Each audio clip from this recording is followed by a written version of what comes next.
Vamos a empezar como se deben empezar las cosas, que es a su hora. Para los que, como yo, sentimos que la Asociación Española para el Estudio del Hígado es su casa natural, pues es un auténtico placer, además de un honor y una responsabilidad, que la Junta Directiva te encargue la dirección del curso de posgrado, que es una de las joyas de la corona del Congreso. Y por ese placer quiero dar las gracias a la Junta de corazón. Hemos planteado este año el curso en 3 bloques, como viene siendo costumbre en los últimos años, con 3 orientaciones distintas. Un primer bloque esta mañana en el que los ponentes se centrarán en los mecanismos de la enfermedad hepática.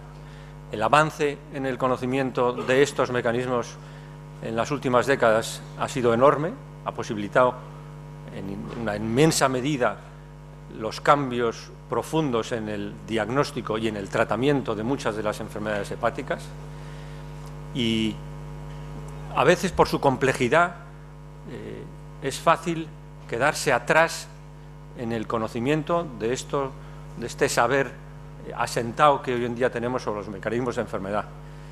Y es verdad que se puede ser un buen prescriptor sin saber mucho de los mecanismos que producen las enfermedades, pero es difícil ser un buen médico sin entenderlos con profundidad, creo yo.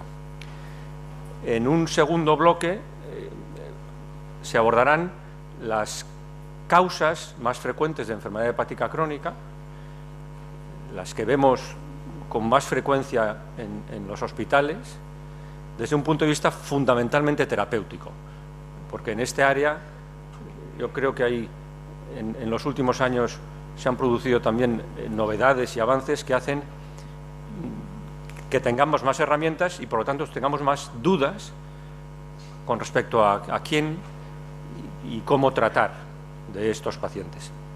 Y por último, en el tercer bloque, la idea es concentrarnos más por un lado, en las complicaciones de la cirrosis, en las más clásicas, la ascitis, la hemorragia varicosa. Uno a veces puede tener la sensación de que la situación se ha estancado después de una década de enormes novedades y constantes novedades. Cada en Congreso había novedades importantes. Puede uno tener la sensación de que las cosas están estancadas. Yo creo que no, y yo creo que esta tarde nos van a ilustrar claramente sobre ello. Y al final acabaremos con 2 presentaciones que van a tener un aspecto también de alguna manera filosófico, porque yo creo que abarcan 2 de las cosas, 2 de los asuntos de la hepatología en los que hay, por un lado, más perspectiva de cambio en el futuro, y por otro lado, más grandes cuestiones sin resolver. Yo creo que para un joven hepatólogo el tratamiento del hepatocarcinoma y el mundo del trasplante son situaciones en las que, o campos en los que realmente merece la pena embarcarse con profundidad para hacer una carrera profesional. Y para esto, para abordar estos temas, contamos, pues ser director de este curso es muy fácil, porque elegir en España grandes ponentes que toquen estos temas, pues es la cosa más sencilla del mundo. Y yo quiero dar, por otro lado, las gracias muy efusivas a los ponentes, primero por haber aceptado y segundo por estar aquí hoy para ilustrarnos. Y sin más, le cedo la palabra a Beatriz Mínguez, que va a moderar la primera sesión, y solo 2 apuntes técnicos. Uno, que el que no se haya acordado de hacerlo, que apague el móvil, por favor. Y la segunda, que moderadores y ponentes sean escrupulosos en el cumplimiento del tiempo. Muchas gracias.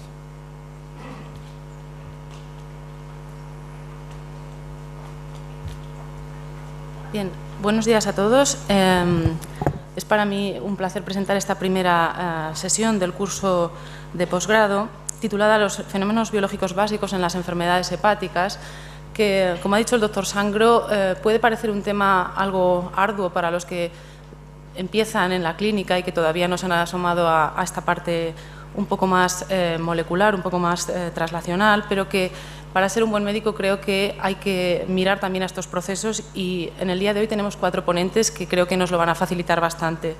En primer lugar, tendremos al doctor Matías Ávila de Pamplona, que nos va a hablar de los fenómenos de regeneración hepática.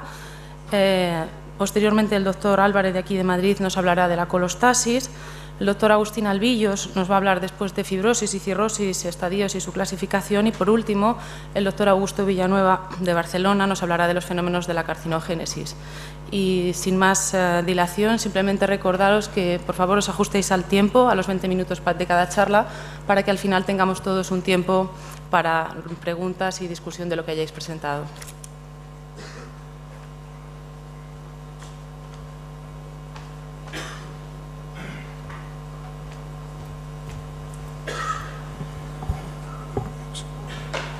Bueno, buenos días a todos. En primer lugar, quería agradecer a la Asociación Española para el Estudio del Hígado y al doctor Bruno Sangro por la amable invitación de estar aquí, lo cual pues para mí es un honor y un placer, y además de un reto, siendo un investigador básico, tratar de compartir con ustedes estas ideas sobre la regeneración hepática.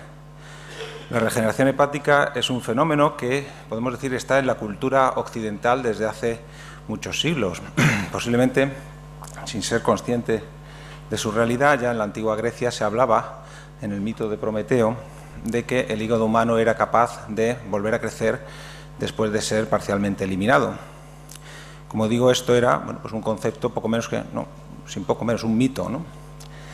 Ciertamente, en los últimos, digamos, 30 años más o menos, la investigación en este campo ha sido realmente sorprendente y los hallazgos muy interesantes, de tal manera que muchos investigadores, incluso provenientes de otros campos de la biología, incluso estudian ahora el hígado como un modelo de órgano que puede crecer después de una resección.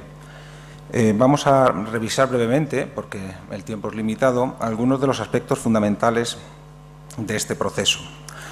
Como ustedes bien saben, quizá mejor que yo, el hígado tiene una enorme capacidad regenerativa. ¿Qué quiere decir esto? Pues que cuando se produce una pérdida de la masa funcional por interacción con una serie de agentes como xenobióticos, fármacos, toxinas, infecciones virales y distintas condiciones metabólicas o alteraciones de la perfusión que conllevan una pérdida de hepatocitos, se ponen en marcha una serie de mecanismos muy potentes que son dirigidos a restaurar esa masa funcional perdida. Esta respuesta regenerativa es proliferativa, pero a la vez pone en marcha mecanismos de protección, citoprotección muy potentes. Se piensa que esta respuesta ha evolucionado como una parte de la biología de este órgano relacionada con su función detoxificante. Le hace enfrentarse a numerosas situaciones que pueden poner en peligro la viabilidad de sus células, con lo cual es muy conveniente que sean capaces de regenerarse. Por otra parte, como bien sabido también, en situaciones en las que por métodos quirúrgicos es eliminada parte de la masa hepática, también se estimula este crecimiento compensatorio. Estos mecanismos endógenos muy potentes forman parte de esta respuesta regenerativa. Es quizá en el modelo o en las situaciones de hepatectomía parcial, eliminación de parte de la masa del hígado, cuando más se pone de manifiesto esta respuesta. Esto se ha observado en numerosos modelos animales, de roedores, modelos perros, etcétera, etcétera, en los cuales, pues efectivamente, se puede constatar esta recuperación de la masa funcional muy rápidamente tras la hepatectomía. En roedores, antes de una semana, se ha recuperado prácticamente toda la masa hepática después de una resección de 2/3 del parénquima. Esto también ocurre en humanos, como se muestra en esta parte de la diapositiva. En humanos también es una respuesta muy rápida, aunque no se llega a recuperar finalmente el 100% de la masa funcional. Esto es una respuesta sorprendente, porque tenemos que pensar que a la vez que el tejido se está regenerando, es esencial que siga cumpliendo sus funciones metabólicas. porque efectivamente si hemos perdido parte de la masa y encima la masa remanente se desdiferencia y no cumple su función, pues esto pondría en peligro la vida del individuo, con lo cual es una respuesta realmente llamativa. Es una célula que está a la vez proliferando, pero a la vez manteniendo su estado de diferenciación. Esto no es común en otros tipos celulares. Bien, es quizá en el contexto de la resección, del trasplante, donde quizá llega pues, a ponerse de manifiesto la importancia de este proceso, sobre todo por el riesgo de que no sea lo suficientemente potente, coordinado o eficaz y ponga en riesgo la vida del paciente. Esto puede ocurrir en situaciones de trasplante de donante vivo o también en trasplante de donante cadavérico, cuando el hígado ha sufrido daño, se ha perdido parte de la masa y en el receptor esta masa tiene que recuperarse para ajustarse a las necesidades del organismo.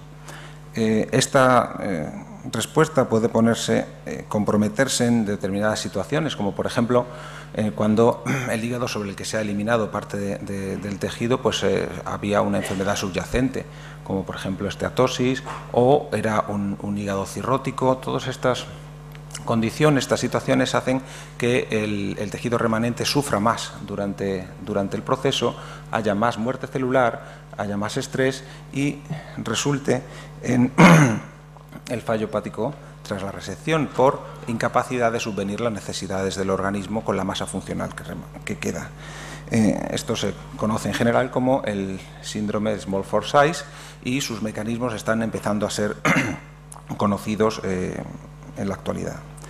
Pues bien, nos encontramos en esta situación que debe, por así decirlo, espolear nuestro interés para identificar aquellas vías y rutas esenciales de la respuesta regenerativa que pudieran tener un interés terapéutico. Si tratamos de representar en una balanza, ¿no?, las fuerzas que empujan hacia la regeneración hepática tras una resección y todos estos factores que pueden comprometer la misma, llevando al fallo hepático, pues que es una manera muy gráfica de demostrar el interés que tenemos que tener por identificar estos procesos. ¿Por qué? Porque no solamente proporcionar conocimiento básico, sino que pueden proporcionar herramientas que permitan empujar este platillo de aquí y beneficiar al paciente. Vamos a revisar brevemente algunos de los modelos y los procesos celulares y moleculares que ocurren y que rigen este fenómeno.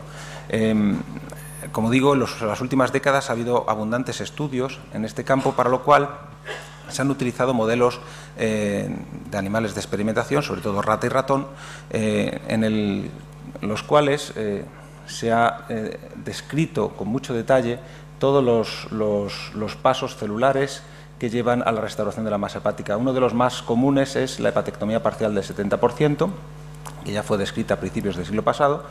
Existen otros modelos quirúrgicos como la isquemia parcial y la reperfusión, y también existen modelos por tratamiento con agentes químicos como el tetracloruro de carbono u otros tóxicos hepáticos que son capaces de producir un daño y estimular esta respuesta.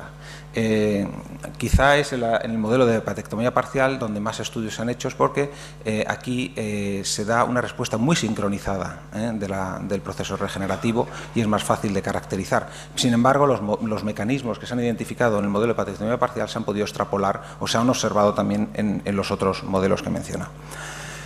La respuesta regenerativa es una respuesta compensatoria, es un crecimiento compensatorio del parénquima viable remanente. No es que se regenere como se puede regenerar la extremidad de un reptil en procesos de regeneración a partir de células madre. Esto es una respuesta compensatoria de los hepatocitos viables, de los hepatocitos y todas las células que forman el parénquima, el tejido hepático.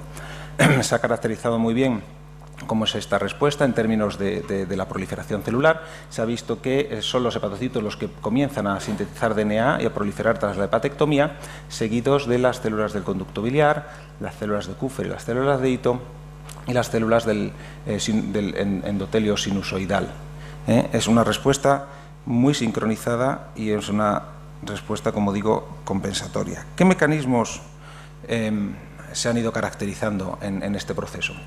Pues es un proceso complejo y se ha tratado de identificar cuáles son mecanismos que actuarían temporalmente al inicio y al final del proceso, porque es llamativo el hecho que los hepatocitos en el hígado sano son células quiescentes, son células que incluso son refractarias a entrar en proliferación en respuesta a factores de crecimiento.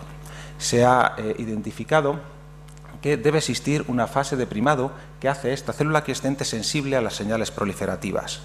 Esta sería la primera fase, la entrada en el ciclo celular, y una vez que estas células son receptivas a los factores de crecimiento, estos inducirían ya directamente la mitosis y la proliferación celular, la progresión a través del ciclo celular, hasta que se restaura la masa, de manera muy precisa, ajustándose al tamaño del individuo. Finalmente, la parte última del proceso es la fase de terminación. Esta quizá es la fase menos conocida y es una fase muy interesante porque teniendo en cuenta la enorme capacidad proliferativa del hepatocito, que excede a la de las células hematopoyéticas, el poder controlar también negativamente esta respuesta es muy importante. Aquí he resumido algunos de los factores que intervienen en las distintas fases. Faltan algunos importantes, pero los mejor caracterizados están aquí. Nos llama la atención, por una parte, su heterogeneidad química. Tenemos pues desde moléculas pequeñas, radicales libres como el óxido nítrico, citoquinas, factores de crecimiento, metabolitos, etc. En la fase de iniciación juegan un papel muy importante las citoquinas. Las citoquinas, sobre todo de la familia del TNF y la interleuquina 6. Estas citoquinas, junto con el óxido nítrico y algunos metabolitos como las sales biliares, son las que aparentemente inician el proceso y contribuyen a hacer al hepatocito sensible a los factores mitogénicos. Los factores mitogénicos actuarían en una segunda fase y entre ellos cabe destacar el factor hepatocitario de crecimiento, el HGF, el epidermal growth factor y otros miembros de su familia, ayudados por una serie de comitógenos y metabolitos, entre los cuales destaca la insulina y también la serotonina, de la cual hemos aprendido recientemente que tiene un papel esencial también en la regeneración. En la fase de terminación, que como decía es la menos conocida, también participan otras citoquinas, entre las cuales la familia del TGF-beta y la activina serían muy importantes en frenar la proliferación de los hepatocitos.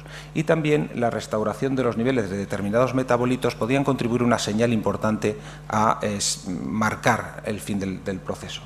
Otro aspecto que también podemos deducir de esta colección de factores es que en este fenómeno hay muchas comunicaciones paracrinas entre distintos tipos celulares, pero también existen fenómenos de comunicación entre distintos órganos y tejidos. Es decir, hay otras partes del organismo que contribuyen señales para la regeneración hepática. Aquí tenemos un ejemplo, bueno, aparte de la propia insulina, que viene del páncreas, el epidermal growth factor, que proviene de la glándula salivar o del intestino. O sea que es una respuesta integral en el organismo. Es una respuesta facilitada por factores no solamente intrahepáticos, sino también extrahepáticos. Para tratar de entender de este complejo proceso, hace ya unos años Nelson Fausto propuso la agrupación de los factores que participan en tres grandes circuitos: el circuito ciclo de las citoquinas, el de los factores de crecimiento y el de los metabolitos. Todos estos factores contribuyen a la regeneración hepática y además hay una gran interrelación entre ellos, no trabajan de manera aislada. Dentro del circuito de las citoquinas he mencionado al TNF-alfa, factor de necrosis tumoral alfa, y la interleuquina 6. Estos factores son esenciales al inicio del proceso. Son producidos por los macrófagos, por las células de Kupffer, y son capaces de actuar también sobre la célula parenquimal. La interleuquina 6 en concreto sería capaz de interaccionar con sus receptores en el hepatocito, activando señales no solamente relacionadas con la proliferación celular, sino también con la activación de mecanismos de defensa, de resistencia a la apoptosis. Efectivamente, hay datos en humanos que estos factores se activan su liberación durante el proceso de la regeneración. Aquí tenemos un ejemplo en niveles circulantes en pacientes después de una resección hepática. Vemos cómo, si bien los niveles circulantes de interleuquina 6 aumentan tanto en los hepatectomizados como en los controles, después de esta fase aguda, los individuos hepatectomizados mantienen los niveles elevados de interleuquina 6. En los modelos experimentales también se ha observado la producción de interleuquina 6 después de la hepatectomía, y por experimentos de trasplante de médula ósea entre animales wild type y knockout, se pudo evidenciar que cuando eliminábamos el gen de la interleuquina 6 del TNF-alfa en las células de médula ósea, estos animales quiméricos, cuando se inducía su regeneración, presentaban un marcado defecto en la síntesis de DNA en sus hepatocitos tras la hepatectomía. Dentro del circuito de los factores de crecimiento, he mencionado varios. El hepatocyte growth factor quizá es uno de los mejores caracterizados. Este factor es producido por las células estelares y también por las células endoteliales del sinusoide y de manera paracrina es capaz de interaccionar con los hepatocitos durante la regeneración. Su expresión aumenta, pero también su biodisponibilidad después de la hepatectomía.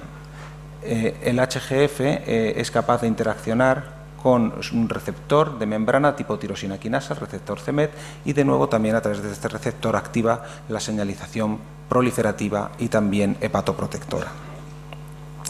Se ha podido evidenciar las variaciones en los niveles circulantes de HGF en individuos donantes vivos tras la hepatectomía parcial y, por supuesto, también en modelos experimentales en los cuales podemos ver que la producción de HGF, los niveles de expresión de HGF preceden al pico de síntesis de DNA en el hígado regenerante. El uso de modelos experimentales de animales knockout ha permitido validar muchos de estos factores en el sentido de su participación en la respuesta regenerativa y hepatoprotectora. Por ejemplo, aquí tenemos lo que les ocurre a los animales knockout del receptor c-Met, el receptor de HGF, cuando se eliminan las células parenquimales, cuando estos animales eran sometidos a un daño hepático, como por ejemplo la activación del receptor de muerte FAS, su supervivencia era claramente inferior a los animales wild type. Y además, también cuando se les sometía a hepatectomía parcial, se veía una respuesta proliferativa hepatocelular muy comprometida. Dentro del circuito metabólico nos encontramos quizá menos ejemplos que entre las citoquinas y los factores de crecimiento, pero hay algunos elementos que están tomando un papel muy relevante. Me refiero en este caso a los ácidos biliares. Como ustedes bien saben, los ácidos biliares se liberan de la vesícula al tracto intestinal y el 95% de ellos son recaptados en el íleon y retornan al hígado en la circulación enterohepática. Había evidencias experimentales ya hace más de 50 años, en las cuales decían que había factores en la circulación portal que parecían esenciales en la respuesta regenerativa hepática. Cuando se manipulaba esta circulación, se hacía un shunt, el hígado después de hepatectomía, en estos modelos experimentales, eran perros, no regeneraba adecuadamente. Ahora ya se han identificado algunos de estos candidatos presentes en la circulación portal que mandan estas señales regenerativas y entre ellos parecen estar las sales biliares. Hay experimentos muy interesantes, por ejemplo, cuando nosotros manipulamos esta circulación enteropática de sales biliares, por ejemplo, administrando una dieta enriquecida en ácido cólico, aumentamos la cantidad de sales biliares en el animal y hacemos una hepatectomía parcial, podemos observar que esta respuesta regenerativa se acelera. De manera inversa, cuando nosotros somos capaces de eliminar parte de estas sales biliares del circuito enterohepático mediante la administración de una resina secuestrante en la dieta, somos capaces de disminuir la respuesta regenerativa. Estas son pruebas bastante evidentes de que estas moléculas están participando en el proceso. Y evidencias todavía más contundentes han obtenido en animales modificados genéticamente. Por ejemplo, en los animales en los que el receptor FXR, el Farnesoid X receptor, ha sido eliminado, animales knockout, estos animales presentan una respuesta regenerativa retrasada y además no responden a estas manipulaciones en los niveles de sales biliares. Esto es una evidencia de que efectivamente las sales biliares no son simplemente un metabolito que está ayudando, por ejemplo, a la absorción de lípidos durante la alimentación o de vitaminas liposolubles, están adquiriendo el carácter de verdaderas hormonas que interaccionan con específicos receptores nucleares y son capaces de regular procesos esenciales.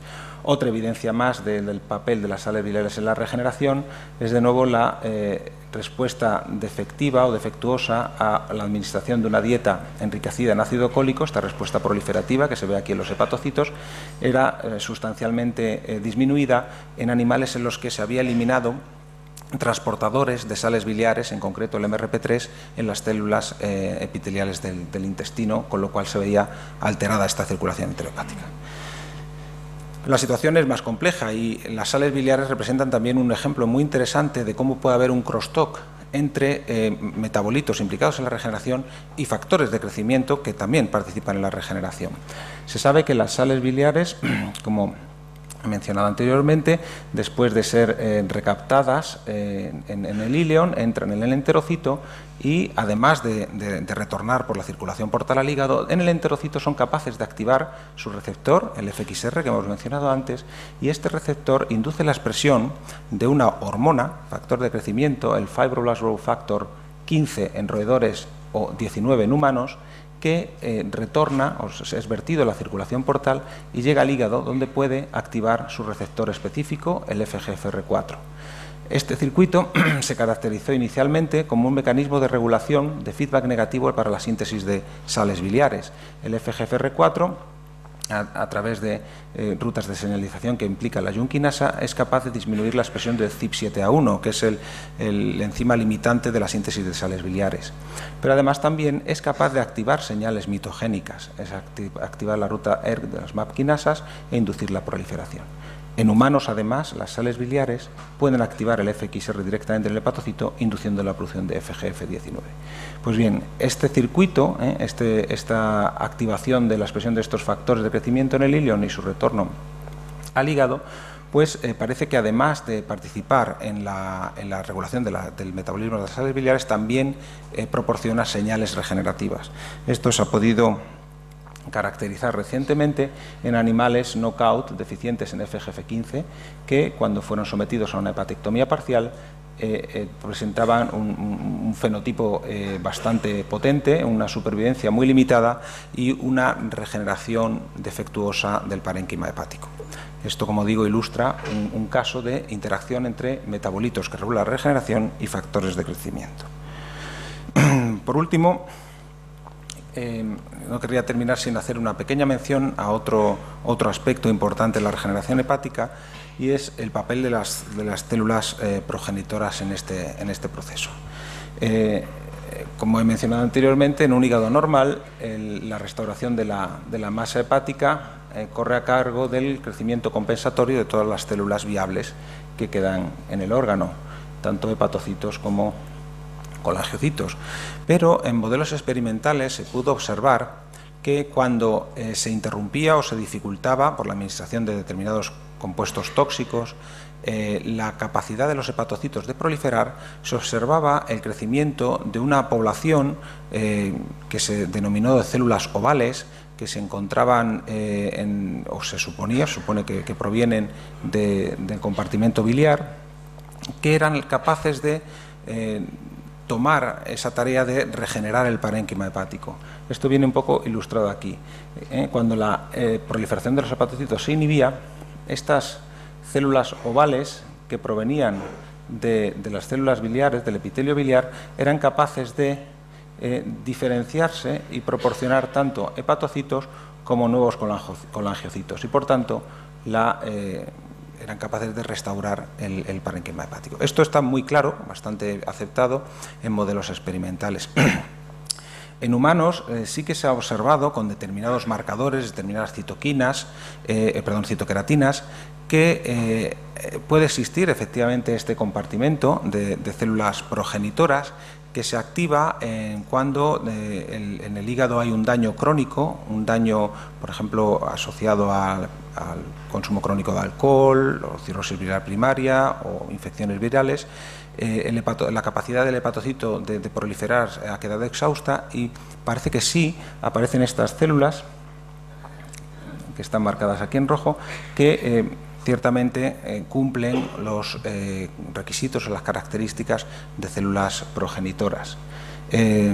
Si bien en el caso del clínico, en el caso de los pacientes, el nivel de contribución de estas células progenitoras a recuperar la masa funcional, su relevancia cuantitativa, todavía está por demostrar. Pues bien, paso a ver las conclusiones o las ideas más importantes relacionadas con la regeneración hepática. Sabemos que hemos podido ver que la respuesta regenerativa es un proceso ciertamente complejo y muy coordinado, muy sincronizado.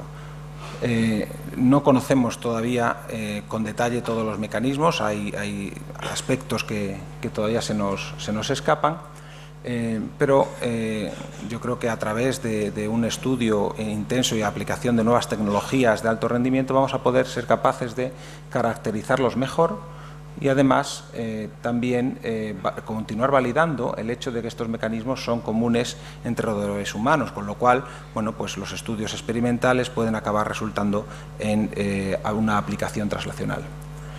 Efectivamente, esta aplicación translacional que proporcionase moléculas hepatoprotectoras y regenerativas es hoy en día de gran interés.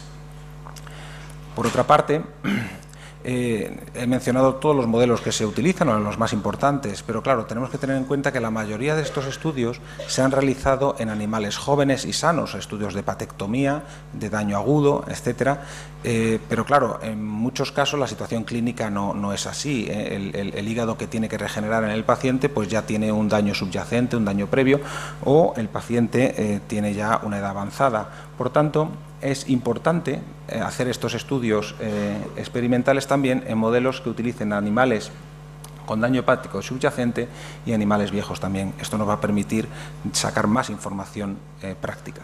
Y por último, y como luego veremos en la presentación posterior del doctor Villanueva, muchos de estos mecanismos de la regeneración hepática que ponen en marcha la proliferación hepatocelular son comunes a los mecanismos de la hepatocarcinogénesis, lo cual también es un aliciente más para continuar su estudio. Y muchas gracias por su atención.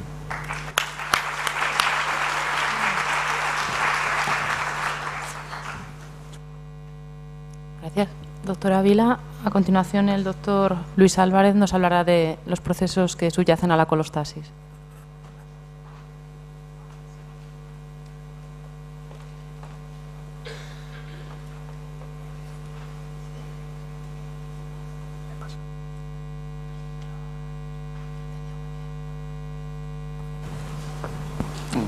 Buenos días, muchas gracias. Yo no sé si se me oye bien, tengo un pequeño problema habitual con la voz.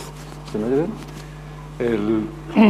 Yo también quiero agradecer, como Matías, a la organización el hecho de que me haya invitado a participar en este curso. Realmente voy a intentar resumir o describir. Me acerco.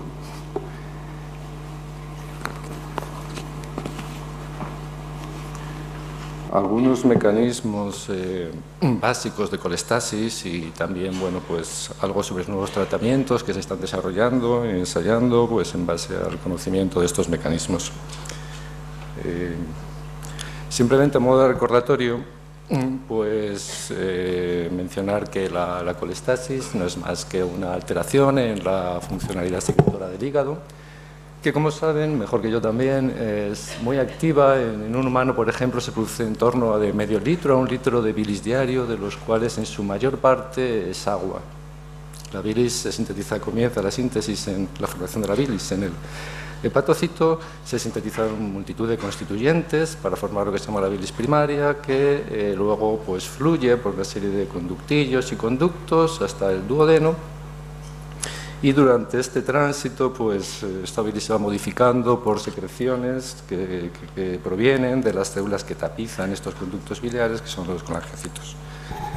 La función de esta secreción biliar es doble. Por un lado, eliminar, como saben, pues, multitud de compuestos tóxicos e innecesarios del hepatocito, y por otro lado es proveer al intestino de detergentes, sustancias necesarias para emulsionar y absorber pues, grasas y vitaminas liposolubles, como son pues, los ácidos biliares. Que son los detergentes naturales, por así decirlo, que tenemos. Y la consecuencia de la colestasis o de la interrupción o la disminución de este flujo biliar pues es lógicamente doble. Por un lado, lo que produce es una retención de estos compuestos tóxicos intrahepatocitariamente, y por otro lado lo que produce pues son problemas de mala absorción de grasas y de vitaminas liposolubles. Las causas de las colestasis son muy numerosas. Aquí en la columna de la derecha pues, se detallan unas cuantas. Pues hay factores genéticos, factores inmunológicos, también agresiones, insultos, de fármacos, de infecciones que pueden producir sepsis. Aquí también se refleja un poco, digamos, la diana que tienen distintas células o distintas partes del hígado, por así decirlo, con respecto a estos insultos. Por ejemplo, algunos afectan directamente al hepatocito y a su capacidad secretora, produciendo un daño hepatocelular. Otros afectan a los conductos biliares, tanto a los pequeños, como en el caso de la fibrosis biliar primaria, o a los grandes, como se ve aquí en estas histologías, como en el caso pues, de la colangitis esclerosante primaria o la atresia biliar, enfermedades bastante terribles. La atresia biliar, de hecho, es la principal indicación de trasplante en la infancia, y la colangitis esclerosante, pues a la larga casi todos también terminan necesitando un trasplante hepático. Son enfermedades obstructivas. Pero como digo, las causas son múltiples, es decir, eso significa que hay también múltiples entidades colestáticas que tienen diferentes mecanismos de acción. Y a todas estas causas hay que sumarles también, por ejemplo, pues, cosas puramente estructurales como son alteraciones en la morfogénesis del árbol biliar. Estos mecanismos se conocen con cierto detalle. Son el síndrome, digamos, más característico es lo que se conoce el síndrome de Alagille, caracterizado por una escasez o ausencia de conductos biliares. Está producido fundamentalmente por una alteración en una ruta de señalización, que se denomina la ruta de señalización de Notch, de los receptores Notch, concretamente de Notch2, que es un receptor transmembrana que lo que hace es regular una serie de genes que intervienen en la diferenciación celular. En condiciones normales, cuando Notch no está activo, estos genes tampoco están activos, porque se encuentra un complejo represor que incluye pues, acetilasas de histonas, etcétera, que los inactiva. Pero cuando el gen Notch2 se activa por su ligando, en este caso que es el JAK1, es una activación que se produce por contacto célula-célula, entonces se produce una liberación del dominio intracelular de Notch, que migra al núcleo, libera este complejo represor y se activan estos genes implicados en diferenciación. El resultado es que esta célula, que podía ser un hepatoblasto o un hepatocito maduro, diferencia colangiocito.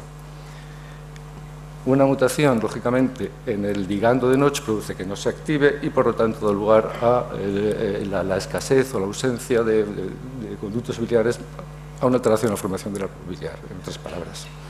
Recientemente se ha visto que también mutaciones en Notch2 son capaces de producir el síndrome de Alagille, pero el porcentaje de pacientes con mutación en Notch2 es muy inferior al que se encuentra en pacientes con mutación en JAK1. Otros genes cuya alteración también produce trastornos colestáticos, pues están directamente implicados en la formación de la bilis, o en la secreción, en otros procesos celulares. Aquí se muestran algunos, propiamente en el hepatocito. Por ejemplo, hay algunos que están implicados en la síntesis de ácidos biliares. La verdad es que estos trastornos tienen bastante buen tratamiento porque responden muy bien los pacientes al tratamiento oral con ácido cólico. Algunos otros genes pues, son puramente también estructurales, por ejemplo, componentes de la matriz extracelular, de la tight junction, como la claudina o la tight junction protein 2. Esto la verdad es que no es esperable que mutaciones en este tipo de genes produzcan colestasis, pero parece ser que de alguna forma desorganizan la tight junction, haciendo esta barrera un poco más permeable, y algunos componentes de la bilis pasan a sangre. Por ejemplo, estos pacientes que tienen estas mutaciones se suelen caracterizar por una hipercolanemia muy elevada.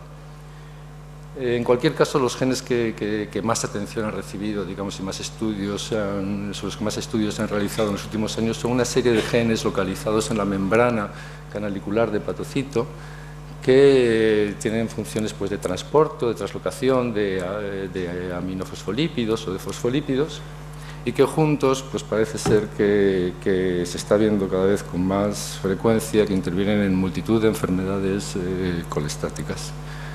Además, una cosa muy interesante es que la identificación de estos genes ha permitido, primero se identificó que estaban asociados a factores a trastornos colestáticos, y luego esta identificación ha permitido un aluvión de investigación básica que ha ayudado o está ayudando mucho a comprender cómo funciona la bilis.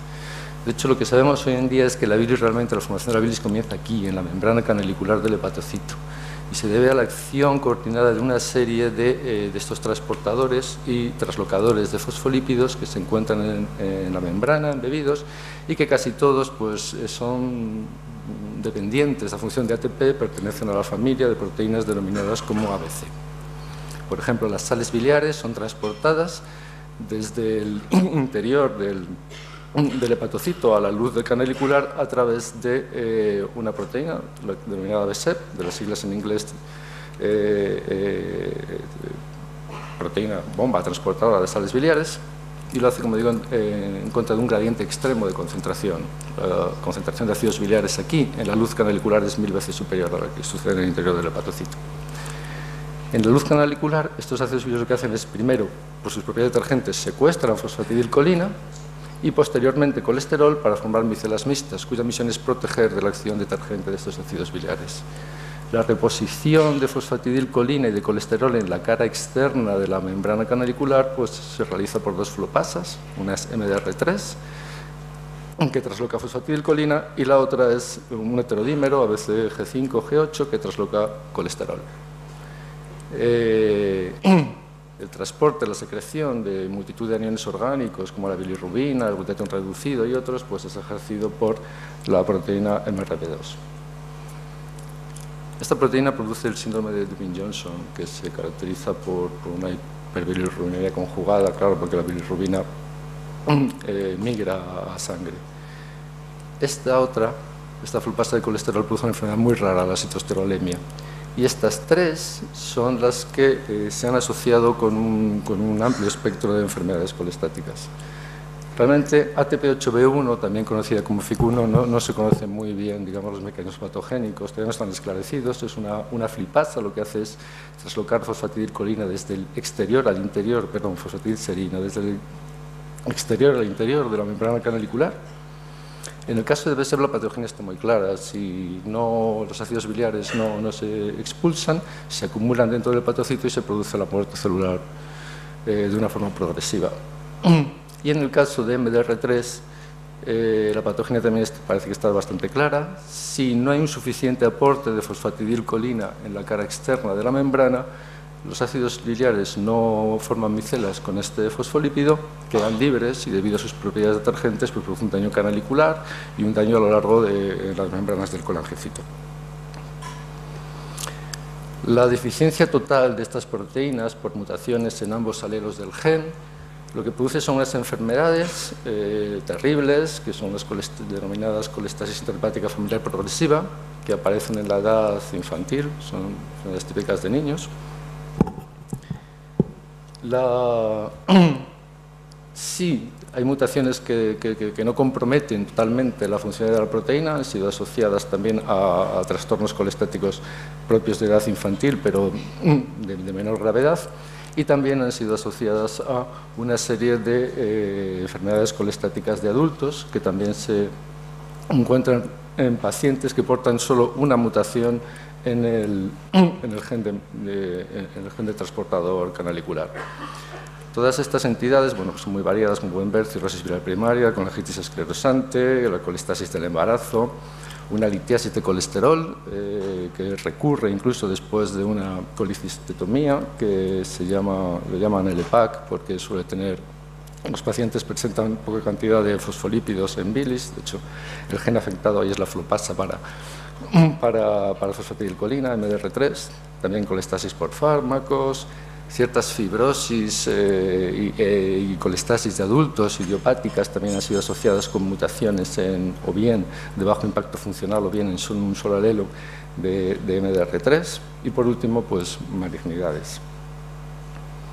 Realmente parece que una, digamos, deficiencia parcial, una deficiencia completa de MDR3 no es patogénico, pero lo que sí que hace es que contribuye al desarrollo o a la rapidez de progresión del daño hepático cuando hay otro factor que actúa, ¿no? U otro insulto que se recibe. Bueno, aunque algunas mutaciones también en un solo alelo se han encontrado en niños, sobre todo con FIC3, pero son casos muy aislados y no termina de saberse si hay otra mutación por ahí implicada. Los casos, como decía, digamos, representativos de que esto ofrece como una especie de predisposición genética al desarrollo de una patología cuando hay otro factor o insulto, digo, añadido, pues son, por ejemplo, colestasis inducida por fármacos y hormonas. Se sabe por estudios in vitro que hay numerosos fármacos, más de 50, que son capaces de inhibir La BSEP, en menor número, son capaces de inhibir MDR3. Es una inhibición que sucede, como se dice, en cis directamente sobre estos transportadores. También ciertos metabolitos de hormonas, de estrógenos y progesterona, son capaces de inhibir estos transportadores, pero lo hacen una vez que esto se suele transportar a la luz canalicular a través de MRP2, y ahí es cuando inhiben estos transportadores, una inhibición que se denomina en trans. Pues bien, ciertas mutaciones, tanto en BSEP como en MDR3, e incluso polimorfismos, parece ser que influyen en la patología cuando hay otro insulto, que puede ser el fármaco, como digo, o el baile hormonal que sucede en el embarazo. De hecho, en cuanto cesa el insulto, la colestasis revierte. Y estos polimorfismos lo que producen es una pequeña bajada en la expresión de la proteína, con lo cual volvemos a lo mismo. Una anulación total en la expresión de estas proteínas produce una colestasis muy grave, que, como luego veremos, suele necesitar trasplante hepático, y una deficiencia parcial en la funcionalidad de estos transportadores, lo que confiere es una susceptibilidad al desarrollo de la enfermedad colestática en presencia de otro factor. El diagnóstico de estas patologías es complicado, clínicamente no se puede, los signos clínicos se solapan.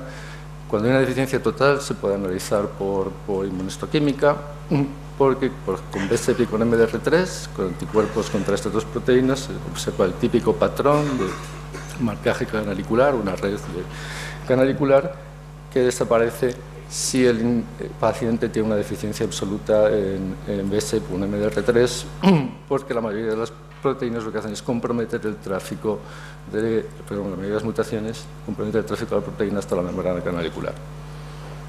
No obstante, hay una serie de casos de pacientes que todavía muestran una expresión normal porque digamos que las mutaciones afectan o comprometen la funcionalidad de la proteína, y en este caso la única forma de diagnosticar las entidades estas es por secuenciación. Y por supuesto, en los casos de heterocigosis también la única forma es por secuenciación. Para ATP8B1 o FIC1, la única forma también de secuenciación es de identificación o de diagnóstico es la secuenciación. No hay anticuerpos fiables. Nosotros hemos probado todos los comerciales, incluso hemos desarrollado dos y ninguno funciona para histoquímica. Funciona muy bien en Western, pero no hay forma de que actúen en inmunohistoquímica. El tratamiento también es muy variable y va a depender de las mutaciones que presenten los individuos. Por ejemplo, en deficiencia de MDR3, los estudios, digamos, de respuesta al tratamiento que más se han hecho han sido en niños. Se ha visto que aproximadamente un 50% responde muy bien al tratamiento con ácido ursodesoxicólico, el urso. En cambio, los que tienen una deficiencia total de MDR3, pues no responden a urso y requieren un trasplante hepático a lo largo de la infancia. Y lo mismo sucede con la mayoría de los casos de BSEP y de deficiencia en BSEP y de deficiencia en ATP8B1. Los tratamientos farmacológicos en estas dos entidades, pues digamos que están encaminados a aliviar síntomas como el prurito, pero casi todos al final van a requerir un trasplante hepático. Se puede ensayar algún tipo de cirugía menos agresiva, como es una derivación parcial externa o una exclusión ileal, y en algunos casos da buen resultado siempre y cuando el paciente pues aún no tenga un daño hepático muy avanzado y no tenga cirrosis. El resultado del trasplante hepático suele ser muy bueno en la deficiencia en MDR3. En la deficiencia en FIC1 es complicado, los clínicos dicen que hay que valorarlo muy bien porque presentan una serie de problemas extrahepáticos. Algunos los presentaban también antes, como retrasos en el crecimiento o diarreas, pero las diarreas se exacerban incluso después del trasplante en muchos pacientes pediátricos. También a menudo aparece estatohepatitis en el injerto. Y la deficiencia en BSEP también se suele corregir bastante bien, pero hay alguna serie de casos en los que se ha observado que se produce una reacción inmune contra la proteína BSEP nativa, normal, que no estaba mutada, que va en el injerto trasplantado. Estos anticuerpos que se producen contra la BSEP del injerto pues se pueden detectar generalmente bien por inmunofluorescencia, dan el típico patrón de marcaje canalicular, migran en alto título por un suero y por transitosis son capaces de alcanzar la BSEP localizada en el canalículo biliar y bloquear su funcionalidad. Realmente es un mecanismo bastante raro, único entre lo que son las enfermedades monogénicas que requieren trasplante de órgano, y constituye también un nuevo mecanismo de colestasis.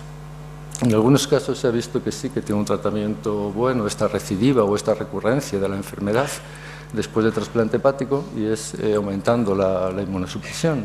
Este es el caso de un niño donde en un episodio colestático que presentaba un título altísimo, esta línea muestra el título de anticuerpos, la línea amarillita, un título altísimo de anticuerpos contra BSEP, se les incrementó la inmunosupresión.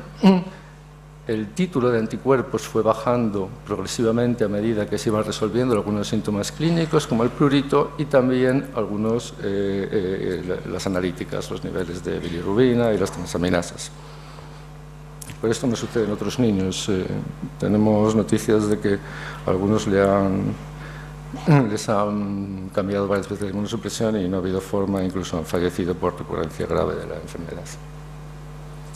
Estos son algunos de los nuevos tratamientos que se están ensayando y que están basadas fundamentalmente en el conocimiento de la mutación o del efecto que produce la mutación en estos transportadores canaliculares.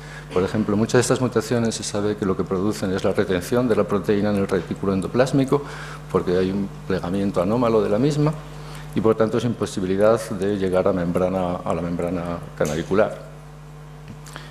Ensayos que se han hecho en cultivos celulares, pues se han visto que en algunas de estas mutaciones, en estos 3 genes y también en genes, por ejemplo, del ATP7B, que está asociado a Wilson, o del CFTR, asociado a fibrosis quística, pues son capaces de ser rescatadas por la adición de fármacos que tienen actividad chaperona, que mejora ese plegamiento y permite que la proteína mutada llegue a la membrana canalicular. La evidencia de que esto puede funcionar in vivo pues ha sido publicada muy recientemente, vamos, hace 4 o 5 meses. Es un estudio, aquí está el título, realizado en un niño con deficiencia en BSEP, realmente no tenía nada de BSEP en la membrana canalicular, este niño está abocado a trasplante hepático, y se le trató con una de estas chaperonas, el 4-fenilbutirato, durante 1 año, según aparece aquí. A los 3 meses, en la biopsia hepática ya se pudo detectar BSEP en la membrana canalicular.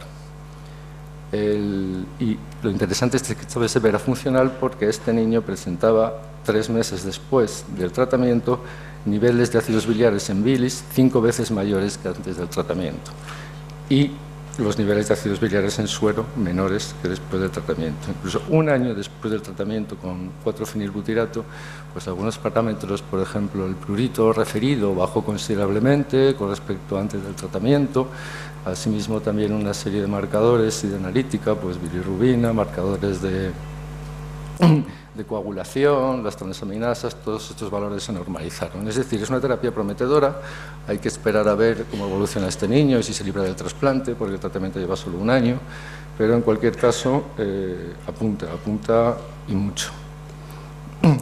Otros fármacos que se están ensayando, digamos, para el tratamiento de enfermedades colestásicas ya más generales, no solo para estos problemas de transportadores, están basados en el factor que comentaba antes Matías, un factor FXR, que como decía él es un receptor de ácidos biliares y actúa como un sensor de estas moléculas. FXR realmente viene aquí un poco el mecanismo de acción, se expresa sobre todo en hígado y en intestino y actúa de una forma coordinada en ambos tejidos y lo que hace es proteger al hepatocito de un excesivo acúmulo de ácidos biliares que sería tóxico, como digo, por sus actividades y propiedades detergentes. ¿Cómo actúa FXR? Pues a través de la unión con los ácidos biliares, pues estimula por un lado la secreción de los mismos, activando la bomba transportadora de sales biliares, BSEP, por otro lado inhibe la síntesis de ácidos biliares a partir de colesterol, actuando también en la enzima que comentaba Matías, CYP7A1, y también inhibe la recaptación de ácidos biliares pues, a través de la bomba sinusoidal NTCP. De esta forma, como digo, lo que hace FXR es controlar que ese hepatocito mantenga unos niveles no tóxicos de ácidos biliares intracelulares y por tanto es una estupenda diana de acción terapéutica, pues, efectos coleréticos, aumentaría el flujo biliar. Los ácidos biliares que son los ligandos naturales de FXR, no lo activan muy potentemente. Lo que han hecho es que se han desarrollado una serie de agonistas que tienen una capacidad de activación de FXR, pues por ejemplo, 100, incluso 1000 veces mayor que el ácido biliar típico que lo activa, que es el quenodesoxicólico. Estos agonistas son, por ejemplo, el ácido obeticólico, que se llama así, que es un 6-etil quenodesoxicólico. También GW4064 y fexaramina son los tres más típicos. El que más se está ensayando en clínica es el ácido obeticólico. Por ensayos que se han hecho en modelos experimentales y también en cultivos celulares, pues se ha observado que estos agonistas pues son capaces de modular toda una serie de genes que intervienen en todos los procesos, digamos, del manejo y del metabolismo de los ácidos biliares, tanto en el uptake, en la síntesis de ácidos biliares, la conjugación, transportadores canaliculares que hemos visto antes, también los transportadores sinusoidales. Y de los estudios experimentales que se han hecho, pues se sugiere que sí que puede tener un efecto beneficioso en colestasis hepatocelular, incluso en FIC1, pero puede estar contraindicado, por ejemplo, en colestasis obstructiva. La teoría es que si tienes una obstrucción del conducto biliar y aumentas el flujo biliar por activación de FXR, pues aumenta la presión sobre ese árbol biliar y puede ser deleteria para el colangiocito. En cualquier caso, con este compuesto, sobre todo con el quenodesoxicólico, el obeticólico, se están haciendo ensayos clínicos. Hay algunos que han comenzado hace muy poco para tratamiento de NAS o incluso para litiasis.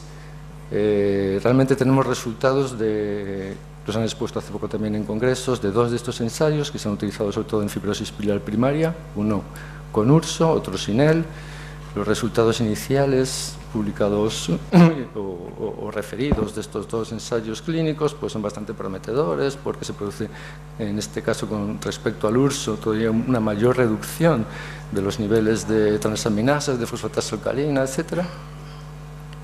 Y en este incluso también niveles de producción de parámetros de inflamación. Pero tienen un problema, y es que adverso serio que produce prurito. De hecho, según refieren los 2 ensayos clínicos, han tenido que interrumpir muchos pacientes la medicación. Y por último, simplemente era un homenaje al URSO, que es el tratamiento estándar para estas enfermedades colestáticas. Su mecanismo de acción todavía no se conoce muy bien, a pesar de ser el tratamiento elegido. Por un lado, parece ser que esto una función que está más clara, que aumenta la concentración, digamos, de ácidos biliares hidrofílicos menos tóxicos con respecto a los tóxicos, en lo que es la bilis, y también tiene otros efectos sobre la secreción hepatocelular, aunque no es una diana, no es un ligando, un activador de FXR, parece que produce una secreción fuerte, activando los transportadores canaliculares, tiene efectos antioxidantes, citoprotectores, inmunomoduladores, inflamatorios. Bueno, su mecanismo de acción o de protección frente a colestasis puede ser por una mezcla de todas estas acciones del URSO. Y simplemente mencionar por último pues algunas terapias que se están ensayando, por ejemplo, en pacientes refractarios al URSO, tanto de cirrosis biliar primaria como de colangitis esclerosante, que es, por ejemplo, con fibratos, con bezafibrato, está dando resultados pues también prometedores, o derivados del URSO, como el NOR-URSO, que también ha dado resultados muy esperanzadores en modelos experimentales de colangitis esclerosante. Nada más, muchas gracias. Gracias, doctor Álvarez. A continuación, el doctor Albillos nos hablará de los procesos de fibrosis y cirrosis. Por favor, insisto en ajustarse a los tiempos, que vamos con un poco de retraso. Gracias.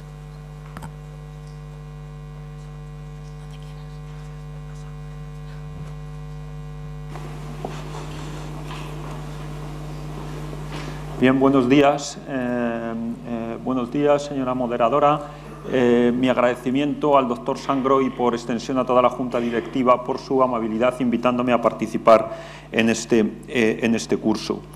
Y la cirrosis es un término morfológico que fue acuñado por Laennec hace casi 200 años y identifica o lo utilizamos para identificar la conclusión final, el final de numerosas enfermedades hepáticas crónicas.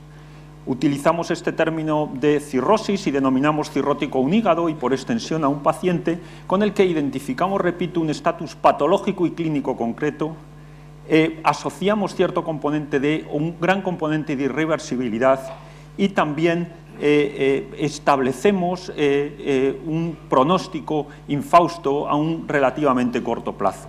Y esto lo hacemos tanto como médicos y está tremendamente impregnado en los pacientes, los cuales sufren prácticamente un shock cuando les decimos que tienen una cirrosis, aun cuando su supervivencia media pueda ser todavía muy prolongada. Pero estos conceptos están cambiando progresivamente. Por una parte, desde luego que existen unos procesos patogénicos comunes a las distintas formas de cirrosis. Existen similitudes a nivel celular y procesos comunes complejos a los que me referiré a continuación. Pero lo que sí que está cambiando es que en ello, las distintas noxas hepáticas van a influir en los patrones de cicatrización y regeneración del hígado y, por lo tanto, la evolución de la enfermedad no es independiente de la etiología como antes se creía.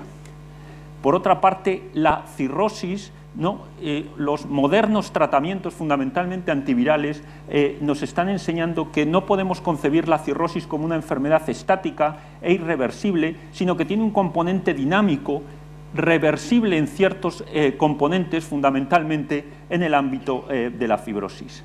Asimismo, utilizamos el término cirrosis y prácticamente lo hacemos sinónimo del estadio final, de un único estadio final de la enfermedad hepática crónica. Y hoy sabemos que la enfermedad, como después mencionaré, transcurre por distintos estadios, por distintas fases, cada uno con un diferente pronóstico. Y por último también mencionaré cómo la enfermedad, el viejo paradigma, la limitaba al hígado. Y hoy sabemos que la enfermedad tiene un componente extrahepático fundamental. Los dos objetivos que me encargó el director del curso en esta charla fueron, en primer lugar, identificar los procesos básicos comunes patogénicos en lo que podríamos llamar la cirrogénesis y en conocer las bases para un nuevo estadiaje y clasificación de la cirrosis. Comenzando por el principio, los mecanismos o los procesos patogénicos básicos que existen en la cirrosis, en lo que podríamos llamar la cirrogénesis, son en primer lugar el daño y la muerte hepatocelular, la fibrogénesis y la regeneración nodular del parénquima hepático.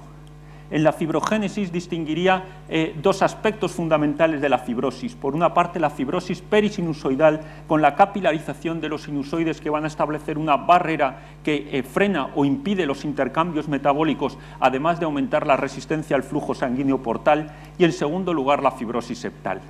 Y la aparición o la presencia de fibrosis septal es un hallazgo, un hecho distintivo en la evolución y en la cirrosis.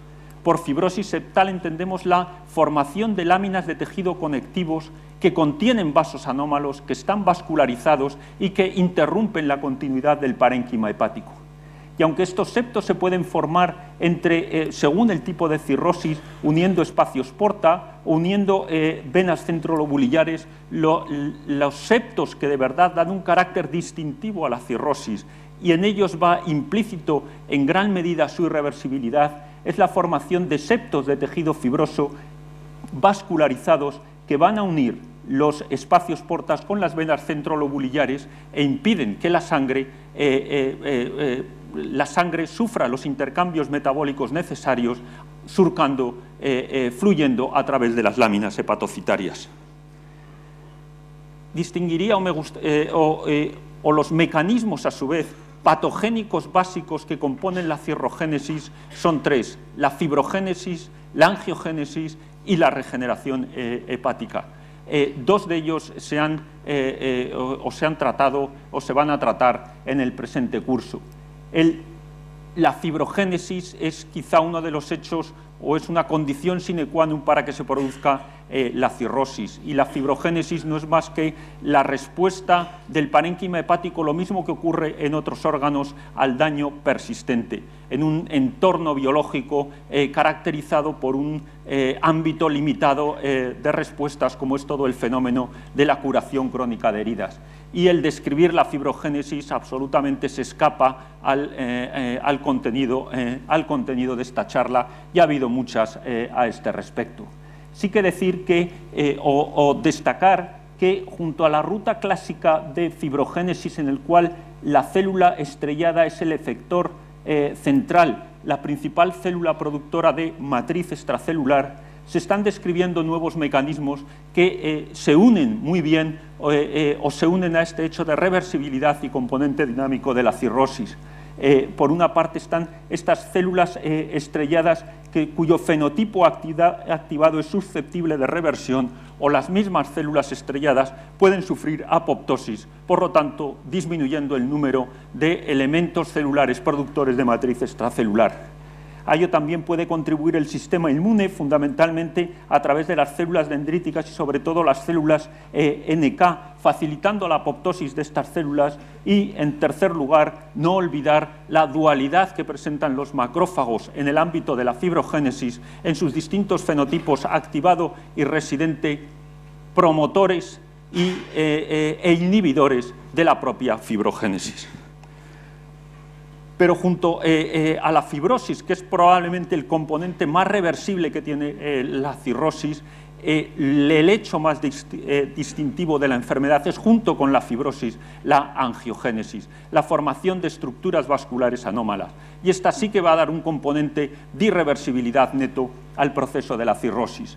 Y los vasos anómalos se van a formar, en primer lugar, de una forma pasiva, por el atrapamiento de sinusoides en las áreas de colapso postnecrótico del parénquima, y muchos de estos vasos van a quedar atrapados en los septos fibrosos que antes he descrito. Pero el componente fundamental de vascularización anómala que nos interesa es la neoangiogénesis. Y la neoangiogénesis patológica está íntimamente vinculada con la fibrogénesis. La formación de vasos anómalos, en primer lugar, va a estar estimulada por la expresión de distintos factores de crecimiento, citoquinas, en los lechos, en los lugares donde se está produciendo la inflamación. Y el segundo estímulo para la inflamación, para la neoformación vascular, es la hipoxia. Y la hipoxia es fundamentalmente secundaria al daño en la perfusión sinusoidal, secundario a la fibrosis portal y a la fibrosis perisinusoidal. De este modo, la hipoxia estimula la neoangiogénesis y la fibrogénesis, y ambas se potencian recíprocamente en presencia de un daño persistente en el parénquima y en las células hepatocitarias. Un aspecto también que quiero destacar es la contribución de las células estrelladas a la remodelación vascular patológica que ocurre en la cirrosis. Las células estrelladas, como antes dije, son el efector fundamental productor de matriz extracelular, pero también estas células van a prolongar sus pericitos alrededor de los sinusoides, y en este atrapamiento, en este rodear de los sinusoides, van a influir, la contractilidad de estas células va a influir en el diámetro de estos sinusoides, contribuyendo a aumentar la resistencia al flujo sanguíneo portal y estableciendo el componente dinámico de la hipertensión portal, del que nos habréis oído hablar en todos estos últimos años. Pero las cosas no son tan fáciles, y podemos establecer, bien, hay una relación entre fibrogénesis y angiogénesis, vamos a modular la angiogénesis y de este modo vamos a disminuir la fibrogénesis. Pero en primer lugar hay un componente de vascularización anómala que es dependiente de que probablemente sea un componente pasivo, como antes dije, pero también el resultado neto en la fibrogénesis va a depender de la diana terapéutica que utilicemos. Y estos dos estudios son un buen ejemplo. Por una parte, este es el trabajo clásico de Mercedes Fernández, en el cual la utilización de sorafenib, un inhibidor de distintos factores proangiogénicos, en un modelo de rata con ligadura de colédoco, reduce el área vascular, reduce la neoangiogénesis y de este modo disminuye la fibrosis hepática en este modelo experimental. En el mismo modelo experimental, la utilización de un inhibidor de la vitronectina disminuye el área vascular, pero sin embargo aumenta significativamente la fibrogénesis, la fibrosis hepática. Otro aspecto que es importante considerar es que la neoangiogénesis va a establecer o va a determinar el componente o va a influir en la reversibilidad que tiene el componente de cirrosis.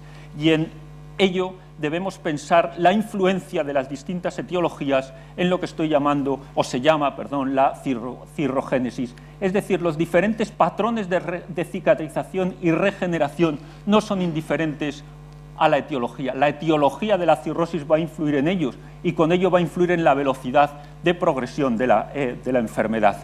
De este modo, la fibrosis postnecrótica va a formar los septos portocentrales a los que antes me refería, con la proliferación o la neoformación vascular a partir de las finas ramas de la vena porta, cuya reversibilidad es menor que la fibrosis perisinusoidal que se forma como consecuencia de la toxicidad del alcohol o de la grasa. Y un buen ejemplo de la influencia de esto en la historia natural de la enfermedad, que no solamente son hallazgos académicos, es la influencia de la etiología en el curso de la enfermedad. Y sabemos de este trabajo reciente que, en comparación con la cirrosis por virus C, la cirrosis por grasa acontecen en su evolución un menor número de complicaciones de la hipertensión portal y el riesgo de desarrollo de hepatocarcinoma también es menor, aunque la mortalidad global es similar, probablemente por el riesgo cardiovascular que lleva esa enfermedad.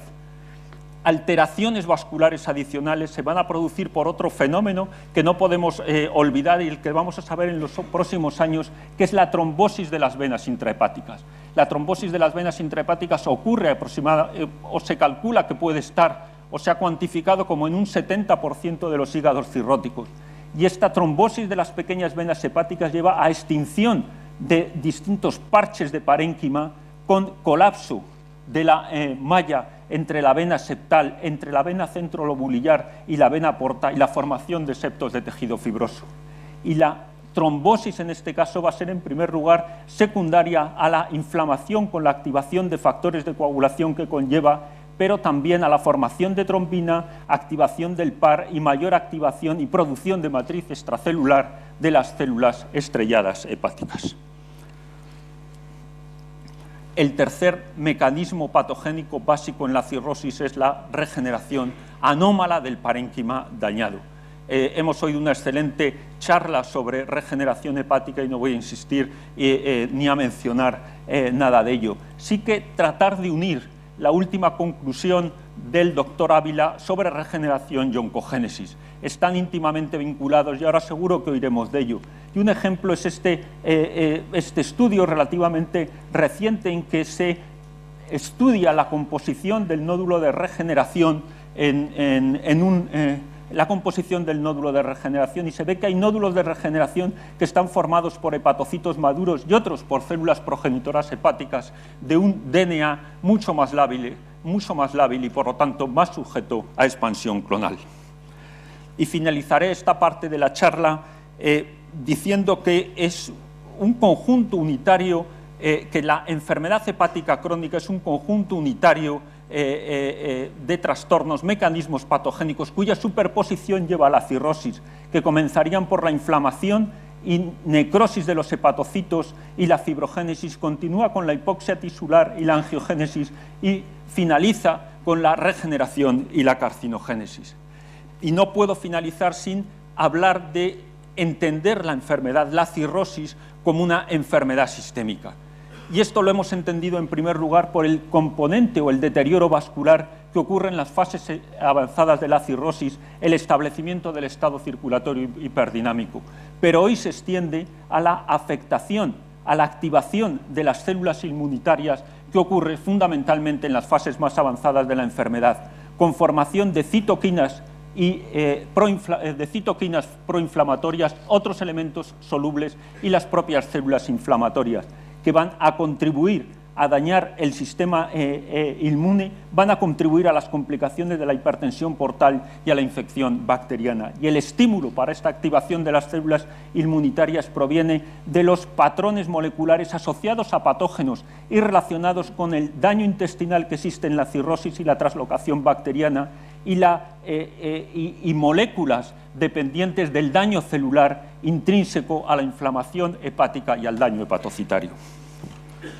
El segundo objetivo es conocer las bases para un nuevo estadiaje de la cirrosis. Y la nueva clasificación o estadiaje de la cirrosis se basa en entender que la progresión de la hipertensión portal va a determinar la aparición de las complicaciones de la cirrosis, la aparición de descompensación y, en consecuencia, el pronóstico de la enfermedad. y el elemento clave es la aparición de descompensación, que ocurre aproximadamente a los 5 años en un 50% de los pacientes. Y distinguimos dos fases, una fase compensada y otra descompensada de la enfermedad, que son tan distintas como que tienen una supervivencia media de 12 años frente a 2 años la fase descompensada, y que tienen distintos predictores de muerte. Y esto debemos explicárselo a los enfermos. Son fases diferentes de una misma enfermedad. Y esta fase compensada la podemos subdividir a su vez en un estadio, en dos subestadios, en el cual uno no se han formado todavía varices, y en el otro del cual ya hay varices, y por lo tanto todos los pacientes van a tener una hipertensión portal clínicamente significativa con un gradiente mayor de 10. Y es importante mencionar que en esta fase no podemos hablar o utilizar los marcadores pronósticos clásicos referidos a la mortalidad, porque la mortalidad está todavía lejos, la muerte de estos pacientes van a transcurrir todavía años, y lo que debemos buscar es otros índices pronósticos para acontecimientos más inmediatos, y el acontecimiento más inmediato puede ser la descompensación. Y en estos grupos de pacientes se ha comprobado cómo el gradiente de presión venosa hepática, el grado de hipertensión portal, es el predictor más importante, más potente de descompensación clínica en pacientes con cirrosis compensada. En pacientes con un gradiente de presión portal mayor del 10, el riesgo de descompensación a los 4 años es del 40%, y se multiplica por 6 el riesgo de desarrollo de hepatocarcinoma. Por lo tanto, en la cirrosis compensada vamos a distinguir dos estadios. Está bien caracterizada ya la cirrosis, o relativamente bien caracterizada, un estadio en el cual no hay varices, otro en el que se han formado varices, y en el primero de ellos, cuando no hay varices, diferenciaremos a los pacientes en los cuales hay hipertensión portal o no hay todavía hipertensión portal clínicamente significativa. Menos caracterizada está el estadiaje o el subestadiaje de los pacientes con cirrosis descompensada. La aparición de complicaciones, fundamentalmente hemorragia varicial y ascitis, señala la aparición de descompensación, y esto es un hecho fundamental en la historia natural de la enfermedad. Observamos en el panel de la izquierda cómo ya la trascendencia, ya el intervalo de tiempo ha cambiado. En la cirrosis compensada estábamos hablando de años, y el evento que buscábamos o al que podíamos llegar era la descompensación. Aquí estamos hablando ya el intervalo, el tiempo en el que nos movemos es de meses, y el acontecimiento es la muerte. La supervivencia de los pacientes que han desarrollado ascitis la supervivencia media es de 26 meses, y un poco más del doble aquellos que han desarrollado hemorragia variceal sin ascitis. Y menos caracterizado está aún lo que podríamos llamar, aunque clínicamente lo conocemos muy bien, lo que podríamos llamar la cirrosis gravemente descompensada. Y la cirrosis gravemente descompensada incluye a aquellos pacientes con ascitis refractaria, síndrome hepatorenal tipo 2 y, por supuesto, también el tipo 1, y los que tienen infección bacteriana. En estos pacientes, o el hecho que subyace en estos pacientes, es probablemente una mayor progresión de la hipertensión portal, y otro hecho que he mencionado anteriormente es la existencia de traslocación bacteriana y de infección bacteriana. La traslocación bacteriana e intestinal agrava la hipertensión portal y agrava el curso de las complicaciones de la cirrosis y la propia enfermedad, y lo hace aumentando la disfunción endotelial intrahepática, y con ello aumentando más la resistencia intrahepática al flujo portal y potenciando la producción de óxido nítrico y empeorando el estado circulatorio hiperdinámico. De este modo, un metaanálisis reciente, y quizá esto es un mensaje importante, entender la infección bacteriana como un hecho más, como una complicación adicional de la cirrosis. Este metaanálisis de pacientes que habían tenido infección bacteriana grave señala que la presencia de infección multiplica por 4 el riesgo de muerte de estos pacientes, señalando una mortalidad media de un 60% al año.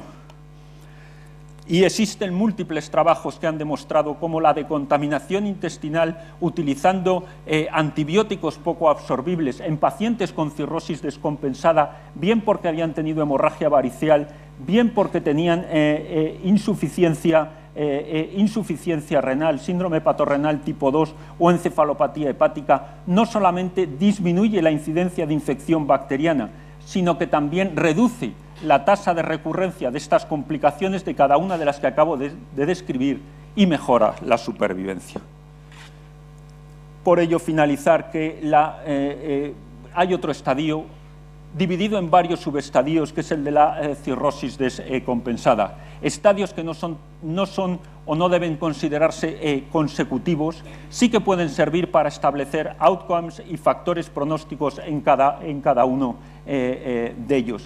Señalar que el más grave de todos ellos expresa o incluye a aquellos pacientes que presentan insuficiencia renal, infección bacteriana, y que la progresión de todos estos estadios está guiada por un empeoramiento progresivo de la hipertensión portal y la aparición o la aposición de otras alteraciones, fundamentalmente la translocación e infección bacteriana. Muchas gracias por su atención. Gracias, doctor Albillos. A continuación, el doctor Villanueva nos hablará de los fenómenos de carcinogénesis. Doctor Villanueva.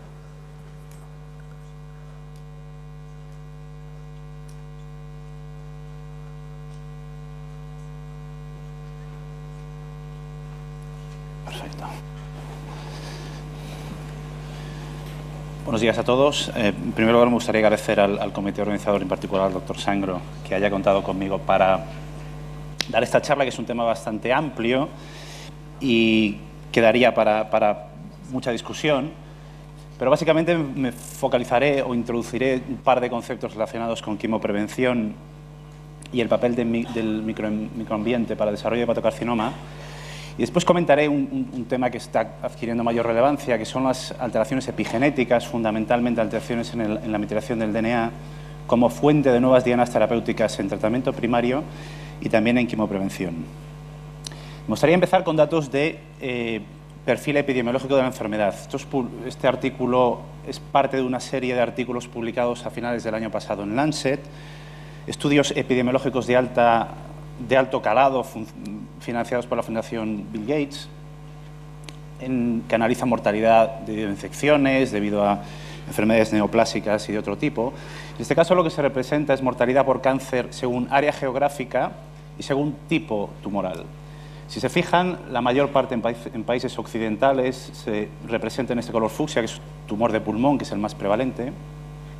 Pero el tumor hepático, quería destacar que en algunas áreas, como puede ser Asia, representa casi la mayor parte de los tumores, y cuando vamos a países más en vías de desarrollo, el rosa pálido, que es el color del cáncer hepático, prácticamente domina en términos de subtipo celular. Esto sugiere que, por así decirlo, hay hepatocarcinoma para rato. No voy a insistir en lo que se ha comentado en la gran singularidad que es el hepatocarcinoma, en el sentido de que el 80% de los pacientes tienen enfermedad subyacente. Esto no pasa en el resto de los tumores sólidos hematológicos. Y tiene partes positivas y partes negativas. La parte positiva es que conocemos, o por así decirlo, tenemos acceso a la historia natural de la enfermedad. La parte negativa es que complica el pronóstico y sobre todo complica el tratamiento. Fármacos que se pueden utilizar en pacientes que no tienen enfermedad hepática, como puede ser el sunitinib, que está aprobado en cáncer renal, en cirrosis se ha visto que son altamente tóxicos. El papel del microambiente está adquiriendo relevancia creciente en hepatocarcinoma y en otros tumores, no solo en su capacidad para influir en el desarrollo del tumor, sino en cómo interactúa con esta a la hora de determinar progresión tumoral y diseminación. Concretamente, hay una revisión que se publicó muy recientemente, este mes, en Gastroenterology, por la doctora Virginia Hernández Gea, que, por así decir, discute los diferentes mecanismos que están implicados. Es muy didáctico y se lo recomiendo encarecidamente. Nosotros nos interesamos en el papel del microambiente a raíz de un estudio que primariamente pretendía identificar una firma genética procedente de tumor de pacientes con hepatocarcinoma resecados que pudiese predecir pronóstico. Nos llamó la atención que ninguna firma procedente del tumor era capaz de predecir pronóstico. Pasamos a mirar lo que pasaba en el tejido cirrótico adyacente y había una firma de 186 genes que predecía de forma muy robusta supervivencia en estos pacientes. Aplicamos la misma firma genética en otro escenario diferente, es decir, en pacientes con cirrosis que estaban incluidos en un programa de surveillance que no habían tenido hepatoma, Y lo que vimos es que la firma genética, y se ha publicado también muy recientemente, era capaz también de predecir en este escenario el riesgo de desarrollar hepatocarcinoma. Es decir, de la misma forma que pasa en carcinoma hepatocelular, que hay diferentes subtipos moleculares, y también se ha insinuado en la charla previa, hay diferentes tipos de cirrosis, fundamentalmente con respecto a lo que refiere el riesgo de desarrollar hepatocarcinoma. Y si se fijan en la firma genética, los genes que determinan el mal pronóstico, probablemente no les suenen muchos, pero hay uno que probablemente sí que les suena algo, que es el epidermal growth factor. En los últimos 5 años ha habido numerosos estudios que han sugerido el rol predominante de esta vía de señalización en un subtipo de cirrosis que desarrollan hepatocarcinoma. Hay un estudio de casos y controles publicado por el grupo de Kent Tanabe en Mass General, que analizaba pacientes con cirrosis y cáncer y pacientes con cirrosis sin cáncer. Estudiaban un SNP en el gen del epidermal growth factor y veían que el presentar un genotipo GG incrementaba de forma significativa el riesgo de que ese paciente tuviese un cáncer. Y este genotipo lo que condiciona es que los niveles de epidermal growth factor sean significativamente mayores, tanto en el suelo de los pacientes como a nivel tisular. Es decir, es como si hubiese una activación constitutiva del epidermal growth factor. Hay un estudio previo, ya de hace unos años, que en modelos experimentales demuestra que si bloqueamos el epidermal growth factor se consigue disminuir el desarrollo de hepatocarcinoma. Es un modelo de rata. Hay otras vías de señalización, no solo relacionadas con factores de crecimiento, y esto también se ha comentado previamente, sino más implicadas con proliferación o con diferenciación celular en este caso, que también se han visto que son capaces en modelos experimentales de favorecer o facilitar el desarrollo de hepatocarcinoma. La activación aberrante de Notch, en un modelo transgénico, induce hepatocarcinomas con una penetrancia del 100% más allá de un año. Aunque no desarrollan la cirrosis subyacente o el daño hepático, sí que se desarrollan tumores histológicamente idénticos a los humanos. Es más, con los datos de los tumores en ratones se puede generar una firma genética que, aplicada a tumores hepáticos humanos, se identifica un 30% aproximadamente de activación de la vía. No solo eso, que la identificación de activación de la vía por este biomarcador predice respuesta a inhibidores selectivos, como los inhibidores de la gamma secretase, o con inhibidores más específicos de la vía de Notch, como puede ser un dominant negative contra MAML. Para explicar el siguiente concepto, vamos a cambiar de tumor y tendré que dejar de hablar de hepatoma y hablaremos de páncreas por un motivo, y es que no hay estudios similares en hepatocarcinoma, pero el concepto creo que es muy aplicable al cáncer de hígado. Este es un estudio que se ha aplicado hace un par de años, que es muy sencillo. Es un paciente con un cáncer de páncreas, se seccionó el páncreas del paciente en diferentes porciones, y en cada una de estas porciones, así como en las metástasis que tenía el paciente, se hizo whole genome sequencing, que es la prueba más sensible para estudiar alteraciones genéticas que existen en la actualidad. Si se fijan, diferentes porciones, diferentes muestras, esto representa lo que había en cada una de estas porciones de tejido. Había tejido normal, había zonas necróticas, habían zonas clonales en amarillo, que son células que representan la misma estirpe, que provienen del mismo origen, y había en otras zonas del tumor primario pues otras células representadas en otro color que se representan con otras, o que vienen a representar otros clones. Y el color se asocia con las células que presentaban las metástasis. Es decir, había células en el tumor primario que se parecían mucho a las células que habían en las metástasis, conforme el tumor primario ya contenía desde hace tiempo esas células. Lo interesante es que con estos datos surgieron un modelo de expansión clonal, se conoce desde los años 70, no tiene gran mérito. A partir de la célula pancreática normal hay un momento que se inicia, se transforma, se produce un primer evento, el gatekeeper, que hace que la célula empiece a proliferar independientemente de las señales que reciba del exterior. Hay un segundo momento donde la célula se desarrolla lo que se llama el parental clone, que es cuando la célula se hace infiltrativa. Y hay un tercer momento que es cuando la célula disemina, hace las metástasis. Insisto que este modelo no es lo relevante. Lo que es llamativo son los tiempos que sugieren los autores en que pasa cada una de estas cosas. El tiempo desde que se inicia la célula tumoral hasta que aparece el parental clon parental, de mediana, y es una estimación, y hay que tomarlo con con toda la cautela que merece, son 11 años. En cáncer de páncreas, donde no hay una cirrosis subyacente y no podemos actuar, y los pacientes aparecen la mayor parte del tiempo aquí. En el segundo momento, desde que la célula es infiltrativa hasta que hace metástasis, la mediana de tiempo son casi 7 años. Es decir, 20 años desde el primer evento donde potencialmente se podría hacer algo porque los cambios moleculares no son tan complejos, comparado con lo que habitualmente tenemos ahora, que son tumores, aunque clínicamente quizás no estén muy avanzados, molecularmente son tremendamente aberrantes. Segundo concepto en cancinogénesis, y esto también lo saben todos ustedes, los hombres tenemos más riesgo de hacer hepatocarcinoma que las mujeres, y esto es independiente de los factores de riesgo. Se ha visto que no tiene relación con la exposición a los diferentes factores de riesgo. Han habido en los últimos años algunos estudios moleculares que sugieren cuál pueden ser las causas de esto. Unos se han asociado con señalización aberrante a través de interleuquina 6 y un estudio del año pasado que sugiere que determinados factores de transcripción pueden interactuar con los receptores de andrógenos y estrógenos, y esto condiciona la incidencia diferencial en hombres y mujeres. Con respecto al segundo concepto, empezaré por definir y explicar muy brevemente y conceptos muy básicos lo que es la metilación del DNA. La metilación del DNA es un proceso bioquímico muy sencillo que consiste en la adición de un grupo metil a la citosina, al nucleótido, cuando esta citosina está acompañada de una guanina. Es lo que se llama el dinucleótido CpG, el P representa el fosfato que hay entre los dos. Por ejemplo, supongamos que tenemos una célula hepática y aquí tienen la secuencia del DNA de esta célula hepática. Hay unas determinadas zonas donde hay una C seguida de una G, esas son las zonas donde potencialmente se puede producir metilación de la citosina. Esto lo que origina básicamente es que se incrementa el nivel de variabilidad del DNA. Ya no hay 4 bases A, C, T, G, sino que hay 5, A, C, T, G y C metilada. ¿Y por qué es importante esto? Porque lo que se consigue es proporcionar variabilidad fenotípica. Como saben, cada individuo tiene el mismo DNA en todas sus células, pero no todas las células son iguales. Unos son hepatocitos, otros son neuronas, otros son nefronas. Es decir, que este mismo individuo de la célula hepática de antes, una célula muscular, tendrá su mismo DNA. Pero la metilación, las zonas donde este DNA está metilado son diferentes.